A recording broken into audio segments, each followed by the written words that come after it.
Joyce, thank you so much for coming to our show. We're thrilled to have you here. This is your third time in Beijing. What strikes you the most this third time around? I love it here. What I have found here, I was just in Shanghai and now in Beijing, still this vivacious pulse here that I remember from years before. And it's been thrilling for me to be back. Let's talk about this project, the Eden Project.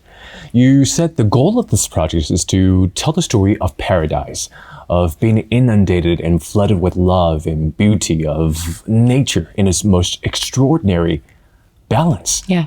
What is Eden to you today? This project of Eden came really out of my love of nature, my love of being in nature, and seeing how it has inspired the great composers and poets of the past. And I decided to pour my energy in this project into reminding people through this great music and this great poetry that's been written over the last centuries about how nurturing nature is to us. And I feel like a lot of our problems in humanity is that we've become imbalanced.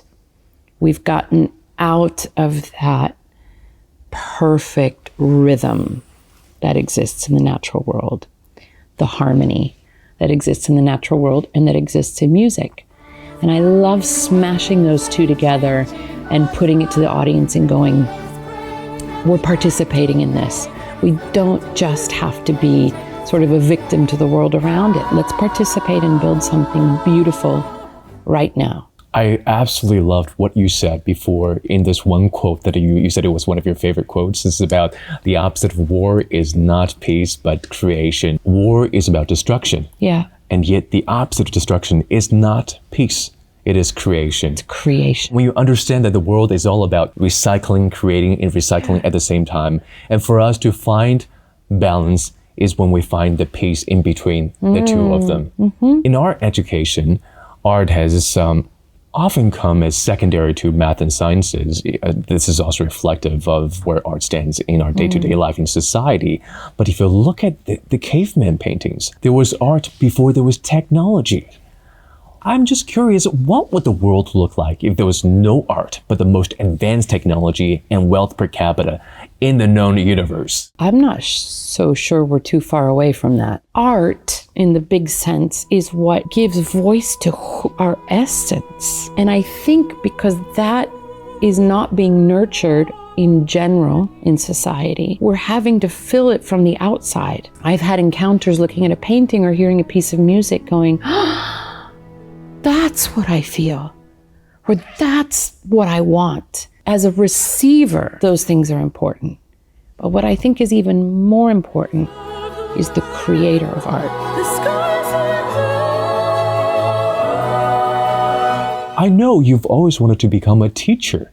And of course, you discovered your potential as a singer later on when you were in college. But I thought your father was the wisest man in telling you that there is more than one way to teach. Yeah. And there are a lot of people who are not sure of themselves, who are doubtful.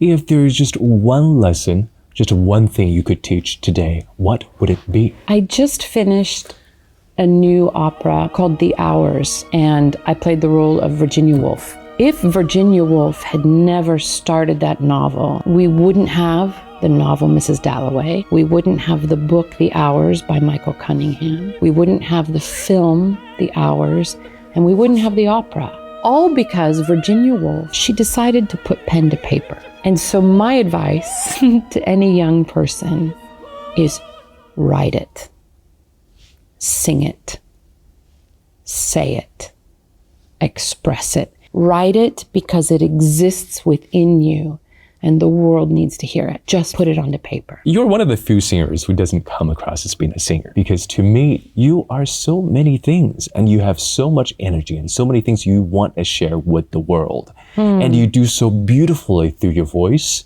through singing, without insisting on being a diva. So who is Joyce Didonada today? Today, I'm somebody who's really passionate about empowering other people to connect and to reignite the light inside that we all have. I love being on the world stage and really hoping that I am bringing a lot of good into the world. You do that so beautifully. I hope. Thank you. Thank you very much, Joyce. Oh, Julian, thank you. I loved this.